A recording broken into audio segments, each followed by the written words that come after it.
राम राम मित्रांनो, आता आपल्याकडून तुम्हाला एक सजेशन पाहिजे आहे. सॉरी मित्रांनो, चुकीचं झालेलं आहे वाक्य आपलं.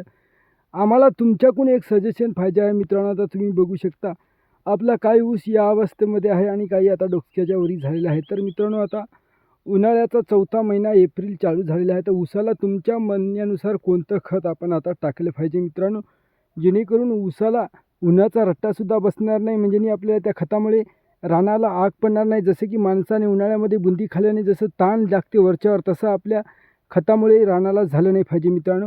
असे एखादे जमीन थंड ठेवणारे कोणतेही आपल्याला खत सांगू शकता तुम्ही, सेंद्रिय किंवा रासायनिक मित्रांनो.